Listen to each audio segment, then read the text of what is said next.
Bueno, acá estamos empezando la segunda semanita.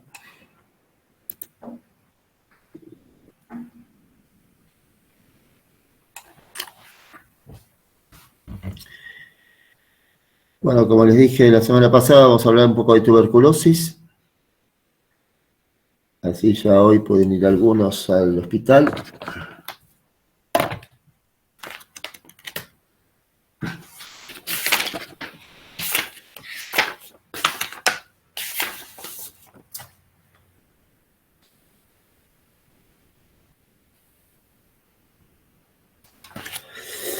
Vamos a ponerla en orden la presentación.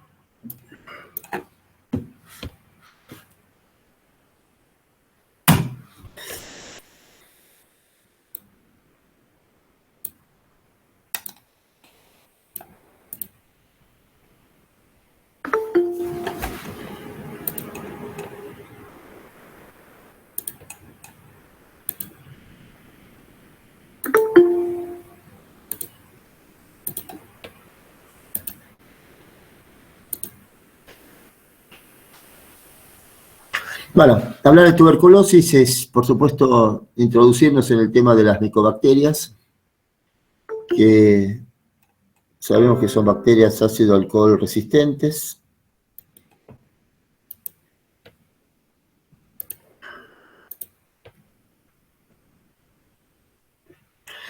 Que tienen un alto contenido lipídico, con lo cual el GRAM acá no sirve demasiado, el que fundamentalmente sirve como coloración es el Sinilsen, justamente por esa gran cantidad del contenido lipídico.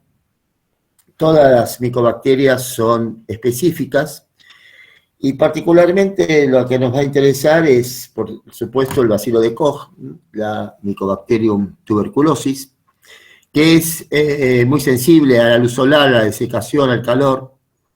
Son para este tipo de micobacterias letales la lavandina, el formaldehído, el formol, puede resistir bajas temperaturas, también a ciertos desinfectantes como el trifosfato de sodio y las bases fuertes como el dióxido de sodio, que son los que se utilizan a veces en algunos cultivos. Y una particularidad es justamente el hecho de que se divide cada 18 a 24 horas, razón por la cual esto también explica la lenta evolución que tiene la enfermedad, o todas las enfermedades asociadas justamente con micobacterias. Si bien la presentación puede ser aguda, la replicación lenta de alguna manera hace que los pacientes en la mayoría de los casos tengan una astenia, febrícula, decaimiento, pérdida de peso, a veces de meses de evolución.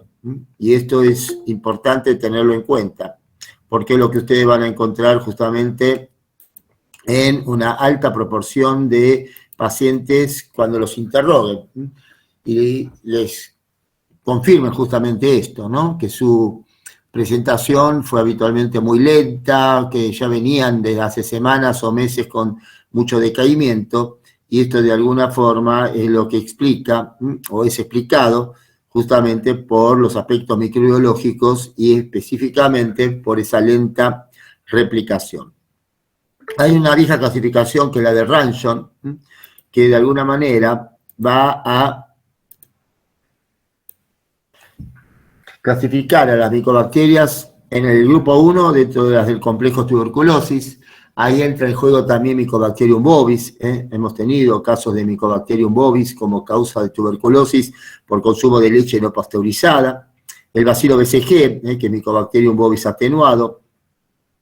Mycobacterium leprae, que es específicamente la importancia tiene en el hecho de no ser cultivable. Y también las atípicas.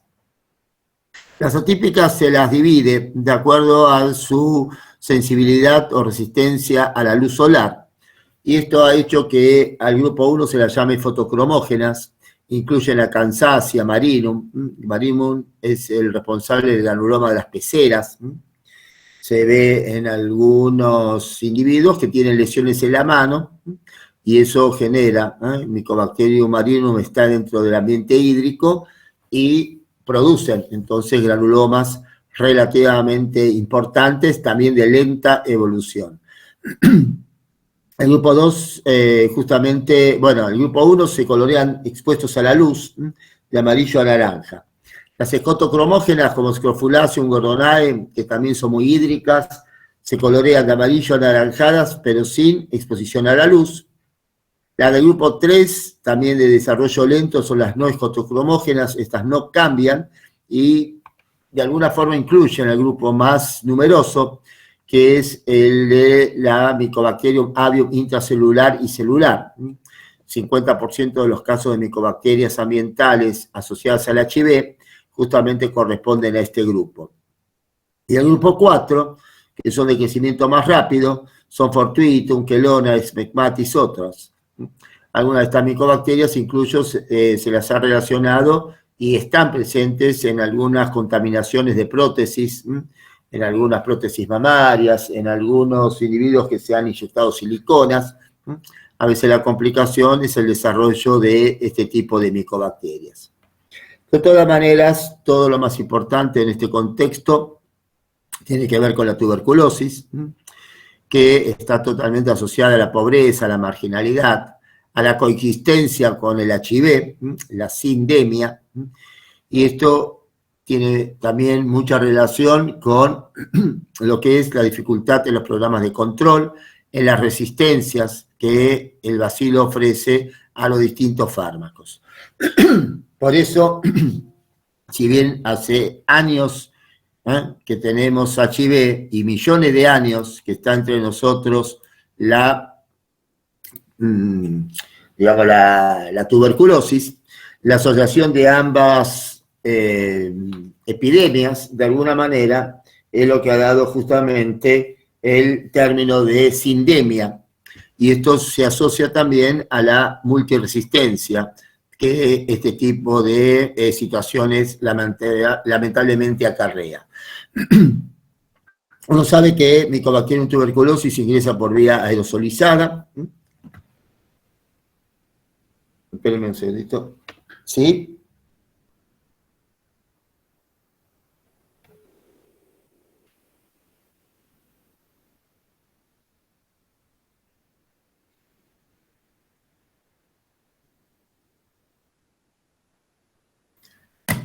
Mycobacterium tuberculosis, entonces, ingresa por vía aerosolizada, se establece el primer contacto fértil, esto en general es asintomático, lo único que va a generar es el viraje tuberculónico, es decir, la positividad de la PPD, la radiología es normal, no hay clínica, no hay bacteriología. El problema es que un 10% de los adultos, la mitad en los primeros 2 años, y hasta 40% en niños menores de 5 años. Esto no queda focalizado a este nivel, sino que puede evolucionar con el foco justamente de tipo parenquimatoso. Y esto es lo que se denomina justamente tuberculosis primaria. La tuberculosis primaria consta habitualmente del complejo primario a nivel traqueobronquial, y la progresión de la prima infección a enfermedad, ya con signos y síntomas, y el foco parenquimatoso es netamente basal. La BCG, si bien no evita la prima infección, lo que sí evita es la basilemia, es decir, lo que evita es justamente la meningoencefalitis. Y esto es fundamental tenerlo en cuenta. El efecto protector de la BCG, justamente para evitar la basilemia, se da durante los primeros meses o años de la vida. Por eso la BCG se da únicamente en el momento neonatal. Así que esto también es importante en este contexto de la necesidad de la vacunación justamente a todos los chiquitos. Ahora, una vez que se establece el complejo primario, el individuo se puede reinfectar o puede reactivar. Y esto ocurre una vez que la prima infección quedó establecida. En este contexto de reactivación, que es lo que más se ve, el predominio de las lesiones suelen ser a nivel de los vértices, y es lo que ustedes más van a ver de los pacientes internados, cuyas lesiones son predominantemente a nivel de los vértices pulmonares.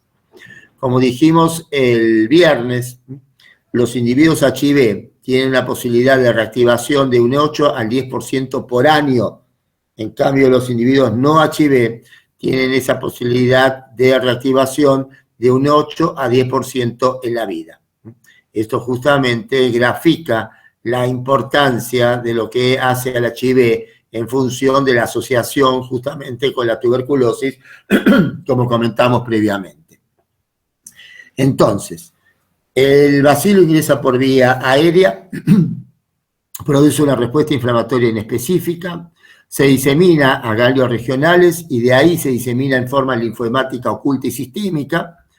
En 3 semanas actúa la inmunidad celular, que es la que va a positivizar, por lo tanto, la reacción del derivado proteico purificado, que no es más ni menos que la PPD. Todo este proceso habitualmente cura sin secuelas y solamente la intradermoreacción, esta prueba cutánea positiva, la que evidencia que el individuo entonces estuvo o está infectado, que estuvo en contacto fértil con el bacilo. Solamente cuando desarrolla la reactivación o reinfección con clínica, ahí la enfermedad se convertirá en una enfermedad de características activas. La BCG, por lo tanto, evita la bacilemia, no la primoinfección. Uno sabe que la inmunidad del individuo está expresada particularmente por la llegada de los macrófagos, a donde se produce justamente ese primer encuentro. Estos macrófagos contienen una cantidad de organismos en general inferior a menos de 10 a la quinta. Este material es gaseoso, sólido, pero con el tiempo se puede producir la licuefacción y el vaciamiento del calcio, lo cual hace que cuando están presentes las cavernas, estas tienen una gran cantidad de organismos. En general se considera superior a 10 a la octava. Y esto es lo que justamente hace a la alta contagiosidad de estos pacientes con lesiones cavitadas. La radiología nos va ya de alguna manera a orientar en esta posibilidad. Esto es importante tenerlo bien presente. No solamente la radiología, sino también la tomografía, que nos da mucho más imágenes que una placa simple. El compromiso neurológico también se va a expresar con todo lo que hace justamente a las dilataciones ventriculares, que obligan, por lo tanto, a la necesidad muchas veces de las derivaciones ventrículo-peritoneales. Se piensa que el número siempre de individuos que son comunicados es inferior el número a la que realmente está presente. Desde hace años tenemos cifras parecidas, una tasa de incidencia que está en general entre 27 a 30 por cada 100.000 habitantes. Esto importante tenerlo entonces en cuenta. Se producen aproximadamente entre 800 y 900 muertes por año por tuberculosis, y sí, la incidencia anual está entre 10 y 12.000 casos. Las provincias que más casos notifican son las provincias del norte de nuestro país, y uno ve que justamente también Capital está dentro de las regiones de mayor comunicación de casos, esto dado muchas veces por la presencia de individuos en ambientes muy cerrados, alto índice de hacinamiento, talleres textiles clandestinos. Toda la zona sur de la ciudad tiene la mayor prevalencia de alguna manera de presencia de la enfermedad. Esto, por supuesto, tiene que ver también con un mayor registro en cuanto a lo que son los pacientes atendidos. Ahora, también se ha asociado esto con el HIV. El paciente HIV tiene muchas más posibilidades de desarrollar la tuberculosis activa. Por eso hay que pedirle la serología para HIV a todos los pacientes con tuberculosis, y a todos los pacientes HIV con manifestaciones respiratorias pedir la baciloscopía. Los objetivos globales de la OMS son justamente detectar a la mayoría de los bacilíferos y curar a todos los detectados. Con respecto a las manifestaciones respiratorias, el paciente puede llegar a la consulta, por supuesto, con un cuadro de tos con hemóptisis, que es lo más habitual. A todo paciente, entonces, con manifestación respiratoria, es necesario realizarle la vaciloscopía, que no es más ni menos que la propiedad de captar fucsina fenicada o auramina y retenerla bajo la acción de decolorantes, como la mezcla de alcohol ácido. La técnica que se utiliza es el Ziehl-Neelsen y también hay un método fluorescente que es la auramina-rodamina. ¿Cómo se informa la vaciloscopía? Por cruces. 3 cruces nos indican ya la presencia de más de 10 bacilos por campo, 2 cruces de 1 a 10 bacilos por campo, una cruz de 1 a 10 cada 10 campos, y si no se informa vaciloscopía con ninguna cruz, significa que no se observaron justamente bacilos en 100 campos, por lo tanto, revisados. Ahora, es importante tener presente que una cruz, para que sea positiva o sea informada una cruz, tiene que haber entre 5 y 10.000 bacilos por milímetro cúbico de secreción. Esto significa que si hay 2 o 3.000 bacilos, la vaciloscopía será informada como negativa, pero eso no significa que no haya bacilos presentes. Lo que nos indica la positividad de las cruces es la contagiosidad. Esos pacientes deben ser, en general, aislados y eventualmente internados. Ahora, si la vaciloscopía es negativa, ese paciente puede ser, si tiene clínica sospechosa, ya tratado, y mandar a cultivar, por supuesto, esa secreción. Ese cultivo sabemos que es lento porque la replicación del bacilo se produce cada 18 a 24 horas. Por lo tanto, nunca hay que desestimar y desechar un cultivo para tuberculosis antes de los 45-60 días, con todas las dificultades que eso entraña, en función muchas veces de la posible contaminación de esa placa que se está cultivando. Cuando se nos informa 2 cruces, indica la presencia de 100.000 bacilos por mililitro, y ya 3 cruces, 1 millón de bacilos por mililitro. Es lógico entender que un paciente, entonces, con una vaciloscopía de 3 cruces, es un individuo altamente bacilífero, y por lo tanto obligatorio que sea, por ende, aislado, eventualmente internado.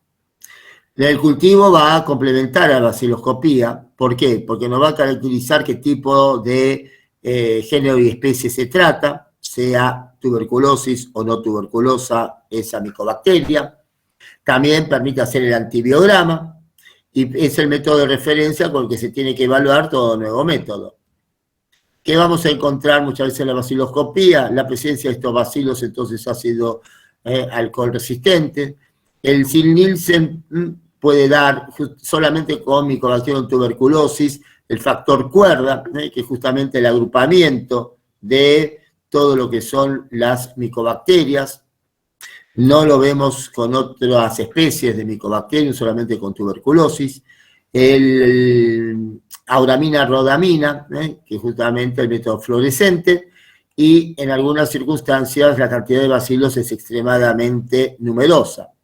Pero también otras micobacterias, como puede ser Avium, celular, Kansasi, Gordonae, Smegmatis, Marinum, etcétera, son positivas entonces a lo que es justamente la coloración de Ziehl-Neelsen. También lo es Mycobacterium leprae.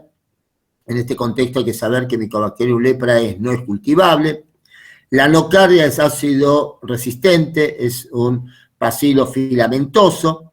Y lo mismo Rhodococcus equi, que además de ser gran positivo, puede colorearse justamente con la técnica del Ziehl-Neelsen. Así que esto también es importante en ese contexto tenerlo presente en lo que significan las coloraciones. Por ende, los materiales que pueden ser de utilidad y son de utilidad para la vaciloscopía incluyen el esputo, el lavado bronquial, orina eventualmente, la tuberculosis renal, es una piuria ácida abacteriana, ganglios, abscesos, empiemas, líquido cefalorraquídeo, biopsias, líquido sinovial. Esto todo, en general, no comparable con lo que es el esputo, porque el esputo es el que justamente más positividad va a darnos en la vaciloscopía. No nos sirve material como líquido pleural serofibrinoso, biopsias, tanto pleurales, hepáticas y hemocultivos, ya que no vamos a distinguir la presencia de bacilos con estos materiales. ¿Cómo se realiza la baciloscopía? Recuerdo microbiológico, se extiende, se lo fija con calor, justamente el calor tiene la propiedad de abrir de alguna manera los poros y permitir una mejor concentración justamente de la fucsina fenicada. Esto permite, por lo tanto, que se fije adecuadamente. A partir de ahí la decoloración, justamente con alcohol ácido, y el medio de contraste que se utiliza, por ende, es el azul metileno, y por lo tanto, en los estudios baciloscópicos uno va a encontrar el fondo habitualmente de color azulado. La mínima cantidad de bacilos, entonces, para positivizar una cruz de baciloscopía son no inferiores a 5 a 10.000 por mililitro de secreción. Por supuesto que se realiza, además del ingreso, una baciloscopía por mes. En general, esto se hace a todos los pacientes internados. También en el segundo mes del tratamiento, y al finalizar el mismo, si llegara a haber algún tipo de secreciones, también es indicación la baciloscopía. Cultivo, sí. No, le quería hacer una pregunta. En respecto a la tinción, ¿qué es mejor, Sil-Nielsen o auramida rodamina? No, Sil-Nielsen, porque rodamina es si bien es más específica, es un método fluorescente, y en general la mayoría de los laboratorios no tienen los reactivos para hacer la rodamina.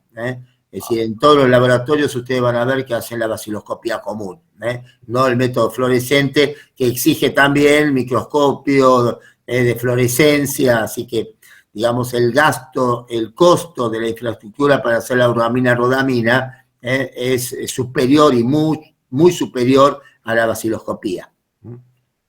Gracias. Por eso todo el mundo utiliza la baciloscopía. Los cultivos también, hay varios, estaba el de Loewen-Jensen, el Midblock, el Stonebrick, el Dubos. El más habitual, el convencional, es el Loewen-Jensen, y también se hace el antibiograma por el método de las proporciones de Canetti. Ahora, por supuesto que también se utilizan métodos más automatizados, métodos más rápidos, porque un cultivo convencional no tarda menos de 3 semanas aproximadamente. En cambio, con el BACTEC, con el MSHIT, uno ya puede tener el resultado positivo dentro de la semana de haber entonces sembrado esa muestra en estos métodos. El tema es que son métodos caros y que, por supuesto, están disponibles en laboratorios de referencia.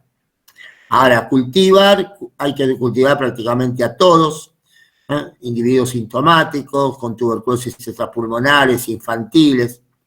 El medio de toma de muestra, en el caso de una tuberculosis infantil, es el lavado gástrico, porque los chiquitos no expectoran, los chiquitos no escupen, y entonces el método para obtener la muestra correspondiente es a través del lavado gástrico.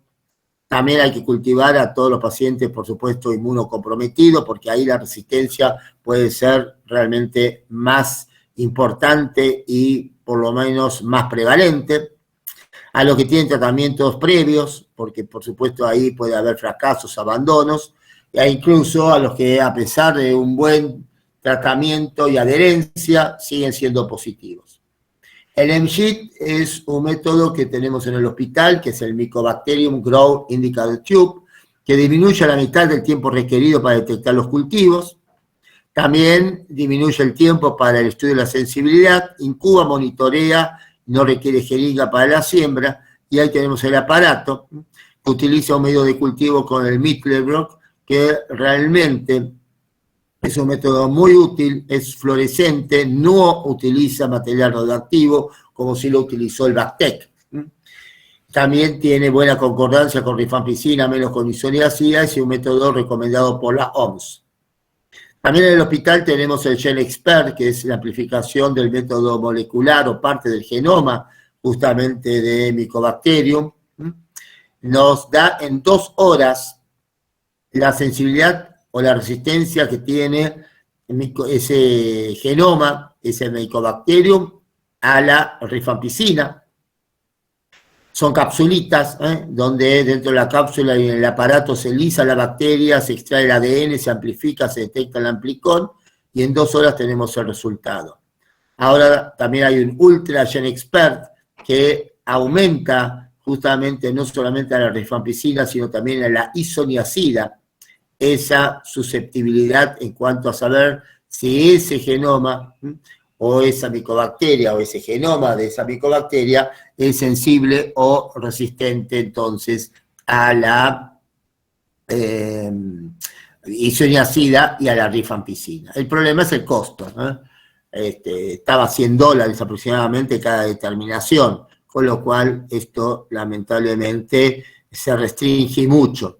Se usa, por supuesto, en pediatría, se usa para pacientes HIV, se usa para aquellos individuos a partir de una punción ganglionar, por ejemplo, en la cual la vaciloscopía habitualmente va a ser negativa. Ahí tenemos el aparatito justamente del GenExpert. Fíjense que la vaciloscopía, para que sea positiva, tiene que tener no menos de 5 a 10.000 bacilos. El cultivo ya con 10 bacilos es positivo, y el GenExpert es positivo ya con 130 bacilos. Esto de alguna manera nos da entonces la idea de la alta eficacia y especificidad que tiene este GenExpert. Por lo tanto, también los métodos convencionales son mucho más lentos a veces en el cultivo, y también la vaciloscopía va a ser en muchas ocasiones también necesario, a pesar de ser negativa, cultivarla, pero el tiempo de espera para que ese cultivo sea realmente positivo, si hay pocos bacilos presentes en esta muestra de secreción, habrá que esperar mucho tiempo. Y tanto tiempo también habrá que esperar para la sensibilidad a los tuberculostáticos. La vaciloscopía es fácil, el cultivo, por supuesto, requiere de mayor complejidad, y el costo también, por lo tanto, va a ser muy superior cuando empleamos el cultivo, pero es el método que nos da la especificidad de la micobacteria presente en esa lesión y también la sensibilidad a los distintos agentes, en este caso tuberculostáticos. La sinergia bactericida la vamos a tener con la isoniazida, con la rifampicina y con la piracinamida. Estos 3 unidos tienen alta capacidad esterilizante. El denominador común, además de estos 3 fármacos, es la hepatotoxicidad. Recordemos que lo que se quiere es detectar el 70% de los casos, curar prácticamente a todos los que podamos curar, y las 5 drogas tuberculostáticas de primera línea incluyen isoniazida, rifampicina, piracinamida, tabutol y streptomicina. Sabemos que las 3 primeras, isoniazida, rifampicina y piracinamida, son hepatotóxicas. El tabutol es en general oftalmotóxica, puede producir neuritis óptica, y la streptomicina como aminoglucósido justamente puede ser tanto oto como también nefrotóxico. El inconveniente, además de la streptomicina, es que debe ser administrado en forma parenteral, específicamente, en general, intramuscular.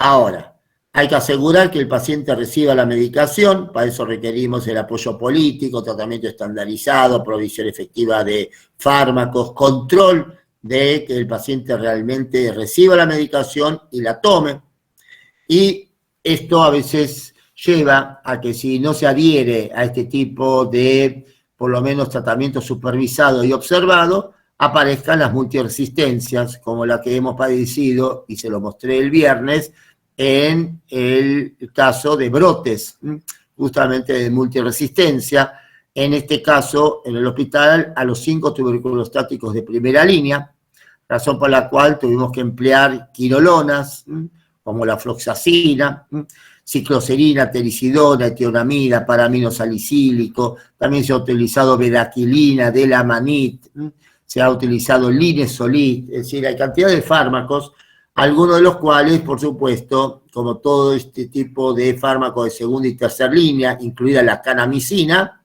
son fármacos con ciertos grados de reacciones adversas, de oto, nefro, hematotoxicidad, también cuadros psiquiátricos, esto se lo ha asociado muchas veces con la cicloserina telicidona.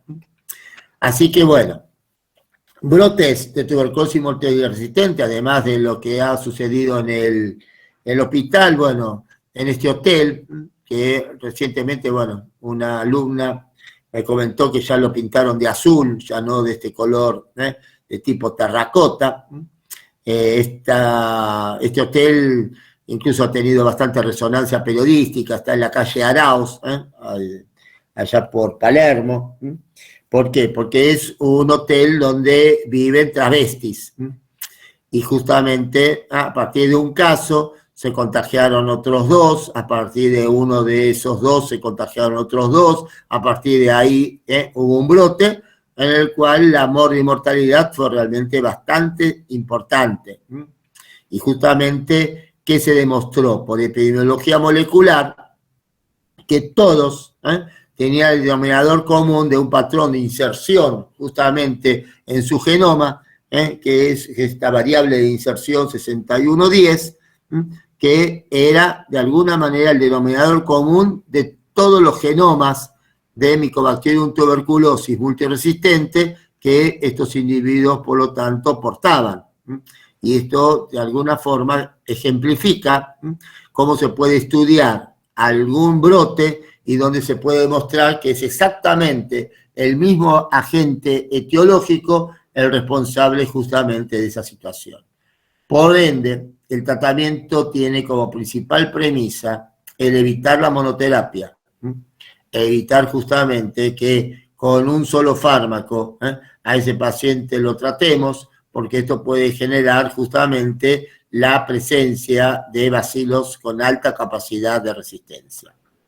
En general, si bien puede haber alguna diferencia, el tratamiento inicial con una tuberculosis ya baciloscópicamente demostrada o sospechada es iniciar con 4 drogas, isoniazida, rifampicina, piracinamida, tabutol, esto durante 2 meses, al mes hacer una baciloscopía, si el individuo tiene baciloscopía negativa al mes, ya se lo puede externar, sigue el tratamiento ambulatorio, esto lo van a ver en el hospital, que le van a comentar tanto Nancy como Verónica, y después se continúa el tratamiento completando, por lo tanto, justamente 6 meses de tratamiento, es decir, 2 meses con 4 drogas y otros 4 meses con isoniazida, rifampicina. Excepción hecha de formas, entonces, extrapulmonares, como la meningoencefalítica, formas realmente graves como las renales, las óseas, donde los tratamientos habitualmente son más prolongados. La indicación de corticoides está justamente dada para meningoencefalitis tuberculosa, para tuberculosis de las serosas, especialmente pericarditis. Hay que retratar al paciente que había abandonado el tratamiento, lo había concluido y tuvo una recaída, o había fracasado. Por un lado, terapéutico el fracaso cuando, por supuesto, ese individuo estaba recibiendo adecuadamente el esquema, la terapéutica, y el operativo cuando obviamente sigue positivo sin constancia de la toma de la medicación. Esto lleva a las distintas definiciones de lo que es farmacoresistencia. No nos vamos a meter mucho en esto, no tiene demasiado sentido, porque a esos pacientes ustedes ante la sospecha de este tipo de cuadro lo van a tener que derivar, porque en general la indicación de la terapéutica alternativa de segunda y tercera línea está dada por los programas nacionales o provinciales de tuberculosis en función de la comprobación microbiológica de esa resistencia. Y esto, en general, está en manos de los especialistas. Lo importante es sospechar la posibilidad de una resistencia, sea terapéutica, sea individuos que están en contacto con una tuberculosis multiresistente, cuando el paciente haya abandonado el tratamiento y haya recaído, y esto se agrava particularmente en los pacientes HIV. También hay que, de alguna manera, monitorear la toxicidad, que va desde lo digestivo a la hepatotoxicidad. En general se controla a los 10, 15 días ya con un hepatograma. Se suspende o se valora la suspensión cuando el valor justamente de las enzimas supera ya 3 a 4 veces el límite normal superior. Las drogas hepatotóxicas, recuerden que son isoniazida, rifampicina y piracinamida. Un régimen no hepatotóxico incluye tambutol, streptomicina y quinolonas. Y también las reacciones cutáneas, el Steven-Johnson, el Lyell. Hay un cuadro que se llama DRESS, que son reacciones dermatológicas, eosinofilia y signos sistémicos. Hemos tenido varios pacientes con esto. Y claro, los cuadros dramáticos como el Steven-Johnson y el Lyell a veces son pacientes que terminan en terapia intensiva, y tuvimos algunos casos desgraciados justamente de estas reacciones de tipo adversas, graves, con hepatotoxicidad y también manifestaciones cutáneas. Por lo tanto, hay que monitorear estas RAFA, que son las reacciones adversas a fármacos antituberculosos, con un perfil biológico inicial, el control oftalmológico en el caso del paciente que recibe tambutol, también, por supuesto, todo lo que es el HIV, el hepatograma, y en el caso de la streptomicina, por supuesto, la función renal, creatinina, urea, básicamente. Lo mismo pasa con la audiometría en caso de tratamientos prolongados, por ejemplo, con streptomicina. Sabemos que la inmunoprevención con la BCG no tiene tanta efectividad, particularmente porque no evita la primoinfección, sí la basilemia. Hay que hacer la quimioprofilaxis de los infectados y la búsqueda de casos asintomáticos respiratorios. La vacuna BCG, vamos a hablar de ella también cuando hablemos de vacunas. Esto es importante tenerla en cuenta. El valor preventivo para evitar la basilemia se da fundamentalmente en las primeras semanas o meses de la vida. Ya después no se da. Por eso la vacuna BCG se aplica únicamente en el momento neonatal o en las primeras semanas de la vida. Ya después carece de utilidad en el sentido de evitar la basilemia. La PPD, ¿qué nos indica? Nos indica que el individuo tuvo contacto, que tiene ya el complejo primario. Habitualmente a los contactos, ¿qué se hace? Se les pide una radiografía, se les hace la PPD. Si la placa normal, la PPD negativa, el inicio de la quimioprofilaxis es con isoniazida, como monoterapia. A los 3 meses una nueva placa, una nueva PPD. Si la PPD es negativa, la placa normal, se suspende la quimioprofilaxis. Si el individuo hizo el viraje tuberculónico, significa que hizo la tuberculosis llamada latente o hizo la infección primaria, se completan 6 meses con justamente isoniazida. Es lo que los americanos llaman tuberculosis latente, y para nosotros no es más ni menos que la quimioprofilaxis. La positividad de la PPD es la induración, más de 10 milímetros. En el inmunocomprometido, ya con más de 5 milímetros, hay que considerar la positividad. ¿A quién hay que hacérsela? A todos los que tengan factores de riesgo, desde el personal de salud, adictos, pacientes HIV, por supuesto. Recordemos que ahí la induración va a ser menor a la que tiene un individuo inmunocompetente. A los individuos que van a ser trasplantados o van a padecer algún tipo de inmunosupresión farmacológica, por ejemplo, que van a recibir monoclonales, trasplantados. ¿Por qué? Porque justamente al inmunodeprimido pueden reactivar un foco. Mientras dure la inmunodepresión, por ende, deben ser, por lo tanto, tratados con isoniazida. Esto también importante, básicamente siempre realizarlo. Hay que buscar en forma activa los casos, particularmente de aquellos individuos que viven de regiones con alta presencia, por ende, de la afección. Indicaciones de la internación, bueno, casos graves, hemoptis, insuficiencia respiratoria, reacciones adversas graves, motivos socioeconómicos. Las medidas administrativas es tener al individuo internado en salas de aislamiento, ubicar, por supuesto, a ese individuo en esas áreas, en esas salas, y al mes, si la vaciloscopía positiva al inicio fue importante, pedir una nueva vaciloscopía, a veces al mes todavía sigue siendo positiva, eso es todo un problema para justamente externarlo. El individuo que tiene la posibilidad de ser aislado, por supuesto, puede ser manejado en forma ambulatoria. Lo importante es el control ambiental, la ventilación, y para el personal de salud que atiende pacientes altamente bacilíferos, el barbijo del tipo N95, que justamente es de alta protección. ¿Por qué? Porque filtra todas las partículas con un diámetro superior a 0,3 micrones. Impactan a nivel alveolar justamente las que tienen de 1 a 10 micrones de diámetro. Ese es justamente el respirador particulado del N95 para el personal de salud que atiende a estos pacientes. Hemos tenido, por supuesto, brotes importantes, yo ya se los comenté, en la década de los 90, asociado particularmente a todo lo que es HIV. En los últimos años, los casos en el laboratorio de micobacterias del hospital se han asociado a pacientes multiresistentes, pero no HIV. Y entonces esto también es importante tenerlo en cuenta, porque la multiresistencia ya no es privativa del inmunocomprometido HIV, sino que se puede dar en la población incluso inmunocompetente.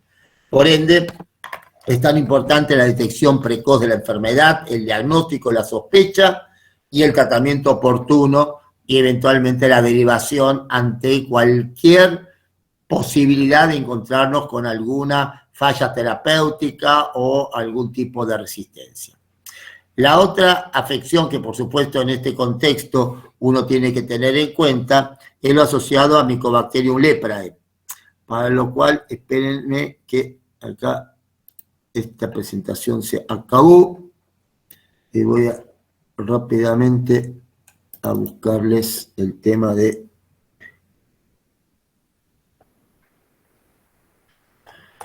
a ver si lo tenemos por acá.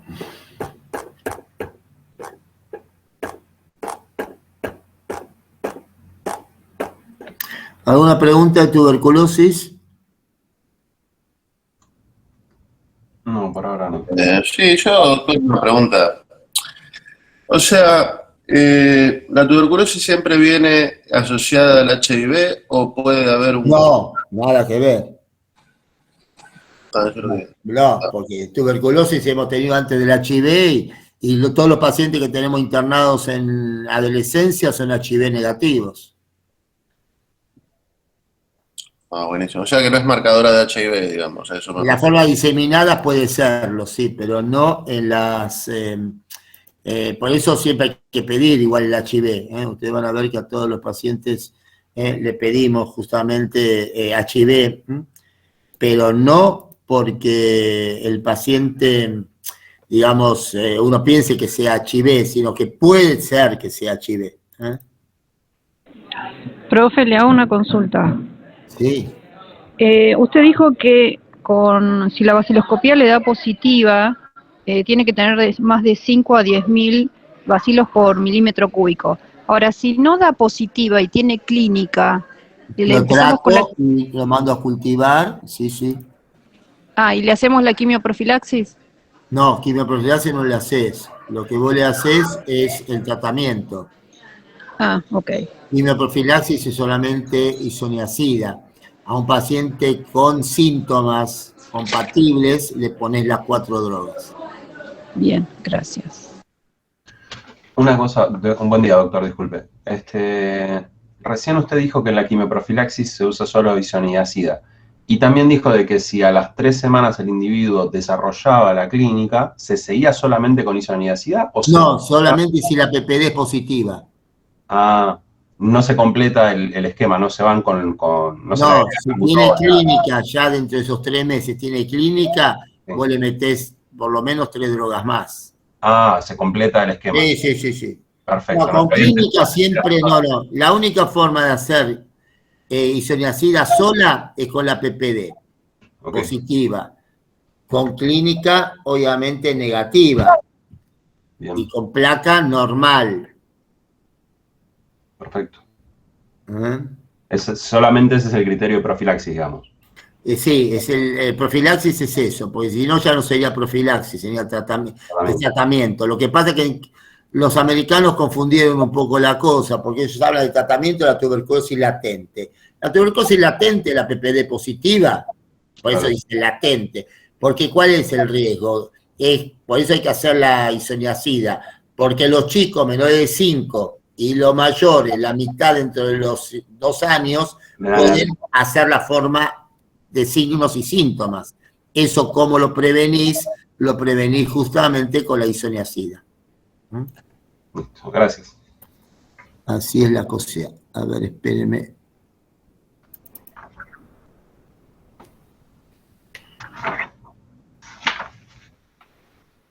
En que encontré la...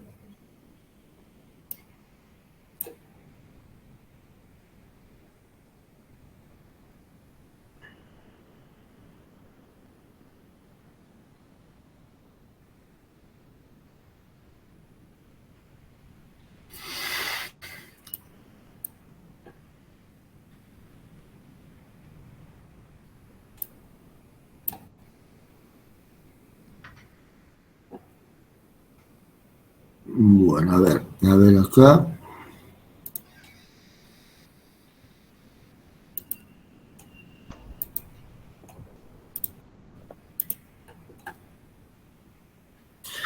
Bueno, Mycobacterium leprae afecta piel, nervios periféricos. Mycobacterium leprae no es cultivable.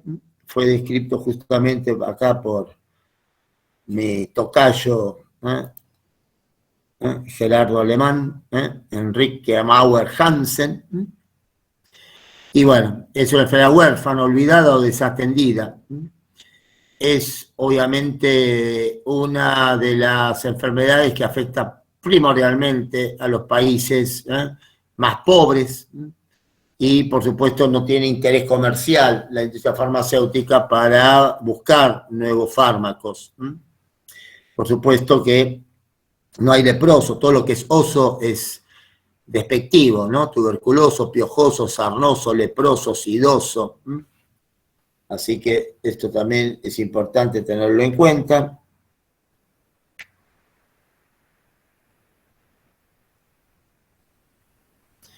Y la naturaleza humana es agresiva con el paciente contagioso o considerado como tal. Y en general lo que produce justamente la muerte social del enfermo.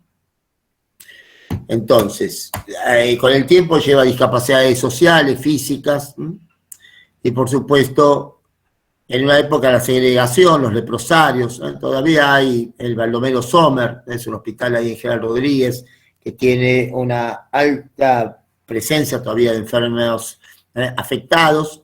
Después, por supuesto, vino la época de la quimioterapia, o los tratamientos de la OMS, y por supuesto que cuando uno ya los diagnostica con la baciloscopía positiva, los pacientes dejan de ser, por lo tanto, contagiosos y los bacilos se forman entonces no viables. Se sabe que no había lepra en América antes de la llegada de Colón, y en la Argentina, por supuesto, bueno, esto fue un homenaje cuando el hospital cumplió justamente 100 años desde su piedra fundamental, un homenaje de Doval. Lo real es que en 1926 aparece o hacen la ley justamente profilaxis, en el 60 la notificación obligatoria, en el 83 es la ley del Programa Nacional de Lepra que hace a la gratuidad, justamente igual que tuberculosis, de estas enfermedades. La endemia es baja, se detecta en Argentina entre 300 y 400 casos nuevos por año, de diagnóstico tardío, y esto justamente, esto hace que el paciente no debería llegar al estado lepromatoso, como habitualmente a veces llegan. Y por supuesto lo que uno quiere es reducir en forma drástica el problema global que tiene la enfermedad. Se calcula que en el mundo hay unos 5 millones de individuos afectados. No es cultivable, por eso hay que buscar esto. Por un lado, para campaña de divulgación, centro de diagnóstico y por supuesto que el individuo ingrese al sistema de salud. Hay que vigilar los contactos, hay que hacer examen masivo de la población en general que está residiendo en áreas endémicas y a veces encuestas dirigidas a poblaciones cautivas. ¿Queremos diagnosticar? Sí. Identificar los casos, elegir el esquema terapéutico y obviamente para evitar que lleguen a tener discapacidades. La clasificación que actualmente está en vigencia es particularmente la multi y la paucibacilar. Esta era la clásica de Madrid, las dos formas polares, lepromatosa, tuberculoide. En el medio estaba la indeterminada y la dimorfa. La de la OMS, en la que de alguna manera está hoy en día en actividad o en la que está actualmente vigente, paucibacilar y multibacilar. Por supuesto, la multibacilar es para todo aquel individuo con baciloscopía positiva o con más de 5 lesiones cutáneas. La pauci es la que tiene baciloscopía negativa y pocas lesiones cutáneas. Por supuesto que estas son las formas graves, justamente las lepromatosas. La tuberculoide es el individuo que se defiende bien, habitualmente sin bacilos. La reacción de Mitsuda-Fernández ya no se utiliza más hace tiempo, era la intradermoreacción. Y a veces las formas indeterminadas, mácula anestésica, sin compromiso del sistema nervioso periférico. La dimorfa habitualmente es multibacilar, es inestable. Son placas con borde externo difuso, borde interno neto. Muchas veces hay placas anestésicas. En general el contagio es por vía aérea o contacto con las lesiones que tienen obviamente presencia bacilar, contacto íntimo y prolongado, y el periodo de incubación es largo. Por eso las manifestaciones no son tan rápidas como por supuesto podemos ver en Mycobacterium tuberculosis. Entonces, se replica muy lentamente, y entonces los más expuestos son los convivientes del enfermo de lepra, o sea, en general los familiares directos. El reservorio puede ser también el armadillo y los primates. El contagio es favorecido por los índices de hacinamiento, falta de higiene, desnutrición, y bueno, hay mitos, sí, se piensa, en algunos lados se piensa que ya están erradicadas, que es hereditaria, que la infección sigue siempre un contacto íntimo y prolongado. No siempre esto es así, a veces obviamente encontramos casos sin ningún tipo de contacto previo o desconocido, y obviamente que el individuo afectado no puede trabajar, no se puede casar, es decir, hay un montón de mitos con respecto a esta situación. Obviamente la lepra con los canallas, porque obviamente en Rosario se iba a jugar un partido entre Newell's y Central, se presentó Newell's, Central no se presentó, y de ahí, por supuesto, a los de Newell's lo dejaron con el mote de leprosos, y a los de Central, por no haberse presentado a ese partido que era justamente para recaudar fondos para un leprosario, se los denomina canallas. De ahí obviamente el término que los futbolistas o los futboleros conocen bastante bien, con lo cual se identifican a estos dos equipos de Rosario. Entonces, para pensar, obviamente, hay que tener en cuenta que la enfermedad existe. Para diagnosticarla hay que pensarla. Entonces, nos basamos en el examen clínico, en el bacteriológico y en el histopatológico. Esto requiere de un trabajo interdisciplinario, con médicos, con anatomopatólogos o histopatólogos y el bacteriólogo. Entonces, el Hospital Muniz es un centro de referencia, justamente para lo que es la atención, ha sido justamente galardonado como un centro de excelencia para el diagnóstico y manejo de la enfermedad, y atiende en general a todos los pacientes derivados, tanto de la ciudad como de las provincias. Lo que uno quiere es un diagnóstico precoz, un tratamiento adecuado, educar al paciente en la denuncia al sistema. Por ende, a este agente causal hay que recordar que, por supuesto, son inmóviles, gram positivos, pero particularmente ácido alcohol resistentes, no tienen esporas, el bacilo es intracelular, se incorpora dentro de lo que son justamente los macrófagos, y por supuesto no es cultivable. Entonces, es una enfermedad que en este contexto no cumple los postulados de Koch al no ser cultivable. Los animales de experimentación, ahí vemos algunos ratoncitos albinos y el armadillo, y por supuesto recordar que hay que buscar entonces a través de la baciloscopía al bacilo para poder, por ende, diagnosticar la enfermedad.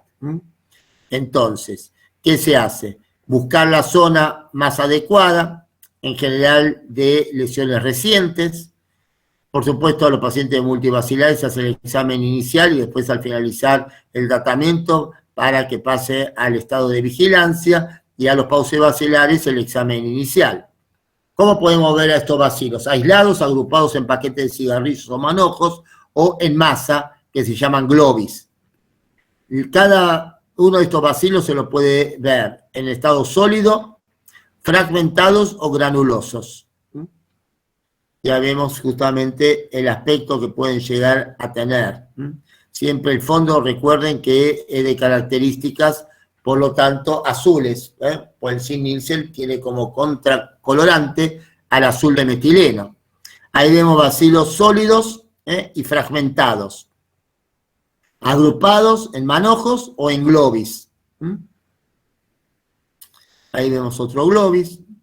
Y, por supuesto, frotes de la piel, hisopado de la mucosa nasal, impronta de biopsias. Y bueno, es ahí donde justamente a nivel de la dermis se lo busca. De la mácula se extrae material de los bordes, de los tubérculos, material del centro de la lesión, y de las placas se extrae material de la lesión más infiltrada. Se pueden hacer también hisopados nasales, del lóbulo de la oreja, del sino del badajo de campana, o también con el escarificador. De los glúteos se toma entonces con bisturís, improntas de biopsias, se deja 15 minutos, se pasa por el mechero como mordente físico. Recuerden que esto es lo que justamente se hace en todo lo que es el Zinc-Nielsen, y la baciloscopía, que es la técnica, por lo tanto, que se realiza igual que la que se emplea para Mycobacterium tuberculosis. Se informa el índice bacteriológico con la estimación del número de bacilos, y el morfológico, la cantidad de bacilos sólidos en relación al total de bacilos observados. Y a partir de ahí se hace el índice bacteriológico. 0 cruz hasta 6 cruces cuando hay más de 1000 bacilos promedio por campo. Y esto es lo que justamente, de acuerdo al lugar de donde se toma esa muestra, se puede, por lo tanto, informar. La cantidad de cruces nos indican, igual que en el caso de la baciloscopía para TBC, la cantidad de bacilos presentes. No hay estudios serológicos que muestren adecuada correlación. Entonces, la serología, si bien se la ha tratado de utilizar, no ha mostrado hasta ahora ningún tipo de eficacia, como tampoco la ha demostrado la serología en tuberculosis. ¿Con qué se trata la enfermedad? Se trata con el esquema de la OMS, que es justamente rifampicina, clofazimina y dapsona. Esto, rifampicina y clofazimina, y también la isoniazida, una vez por mes, todas juntas, que la tiene que dar la enfermera o el médico. Y después todos los días, el blister de la OMS, que viene con dapsona y clofazimina. En el hospital también se usa el ROM, que es rifampicina, ofloxacina y minociclina, para los casos de intolerancia, o que después de 2 años de tratamiento de la lepromatosa, el individuo siga con baciloscopía positiva. Por supuesto que acá lo que uno pretende es que ustedes piensen en la enfermedad y eventualmente deriven al paciente a centros especializados para poderlo, por lo tanto, diagnosticar y seguir y monitorear, porque no siempre en los lugares donde ustedes trabajen van a tener los recursos terapéuticos o incluso microbiológicos para confirmar, por ende, esta afección, que hay que pensarla, porque justamente es olvidada, es poco diagnosticada, y cuando es diagnosticada lo es en etapas tardías de la afección, y no cuando uno por ahí tiene a un paciente que puede verlo mucho más, digamos, recuperado o menos comprometido, particularmente por lo neurológico, todo lo que es los males plantares, todo lo que son las úlceras y todas las manos en garras por lo que significa la atrofia del mediano, de todo lo que son los nervios periféricos, que son otro punto blanco que esta micobacteria lamentablemente va a tener. Así que bueno, también considérenla, piénsenla, por supuesto que es mucho más frecuente por lejos la tuberculosis, esto ni hablar, pero tener también presente a otra micobacteria que por el hecho de no ser tan común, pasa muchas veces desapercibida y los diagnósticos lamentablemente son tardíos. Bueno, gente, con esto, micobacterias finiquitadas, el primer grupete se puede ir al hospital, 10:30, vayan al bar, esperen a las doctoras en el bar, que alguna de ellas va a ir a buscarlos, a las 10:30, 11 menos 25, estarán por ahí. Pregunta, Staup, Patricia.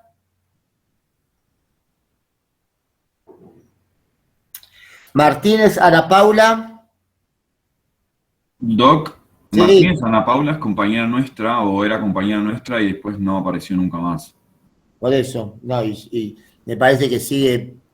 O sea, la rotación anterior que fue emergente para nosotros no la hizo tampoco. No, por eso no, porque hay algunos, sí. Sonia ya me avisó, ya se fue del grupo también. Por eso, pero yo sigo llamando, ¿no? Porque me pasó en el grupo anterior también que había gente que estaba en una materia, estaba en neumaticio, pero no infecto, no sé. Así que yo insisto preguntando a ver si están o no están para saber si están cursándola o no, nada más que por eso. Así que bueno, gente, vayan al hospital, cuando hayan llegado, si ven que no llegaron, me mandan un mensajito y yo les aviso a las doctoras, ¿sí? ¿Estamos? Y mañana a las 8 nos vemos. Mañana y pasado podemos hablar de vacunas, el jueves de antibióticos. La clase de vacunas es separada en dos, porque es bastante larga. ¿Para qué les voy a decir que es corta? Sí, realmente es bastante. Todos los días hay vacunas nuevas incorporadas. No vamos a hablar de vacunas COVID, vamos a hablar de las obligatorias del calendario nacional por ahora. Así que con eso ya vamos a tener bastante para ir charlando. Así que bueno, cualquier novedad que haya, se las comunicamos. ¿Hecho? ¿Me hago una pregunta? Sí. Yo tengo que ir el miércoles al hospital, pero no creo, pero no entiendo si entro en ese grupo o cuándo entro, si entro el jueves. Claro, si vos dijiste el miércoles, será el miércoles, a ver. En teoría, claro, pero no sé si el corchete que hizo me marca todavía a mí o no. Esa es la duda. Nos mandó la foto Olivera Ivana. No, te puse el miércoles. A ver, para tener razón. Porque acá después hice el corchete mal, no, porque eran unos cuantos. Aguantame un segundo, espera. A ver, 2, 4, 6, 7. Y en el otro tengo 2, 4, 6. Si es el jueves, para mí mejor, Doc. Pero anda el jueves, Ivana. Sí. Perfecto. Genial, muchas gracias. A vos. Y dejamos Martínez de Luque, Daniela, el miércoles, sí. Sí, porque después se van armando, desintegrando y rearmando, ¿no? Porque después viene algún final de alguna materia, viene algún tema y empiezan a no ir y bueno, no todos por ahí tienen ganas de ir, así que eso los dejo totalmente, como diría Karina Olga, a criterio de cada uno. Profesor, yo soy Quintana Adriana, ¿qué grupo me puso? Soy de la comisión 3. No, a ver, Quintana. Te puse mañana, Adriana. Listo, perfecto, gracias. Aquí de vos es mañana. Hoy iría Perfecto. Alarcón, Borges, Hernández, Leguiza, Mendoza, Pavón Lazo, Palavicini, Poveda. Genial, gracias. ¿Vale? Sí, porque la idea es que no vaya más de 6, 7 por día. Te digo más, incluso mañana puse un poco menos porque no va Verónica. Entonces por eso puse mañana un poco menos que vaya. Van a ver primero tuberculosis, así que bueno, vayan tranquilos, por eso le termino siempre a las 9, 9 y 10 los teóricos para que tengan tiempo, una horita, hora y cuarto para llegar al hospital, porque bueno, hay tránsito, hay despelote, algunos están cerca y la mayoría vive no tan cerca del hospital, entonces, para que puedan ir tranquilos, ¿sí? Seguro, gracias. No, por favor, nos seguimos viendo.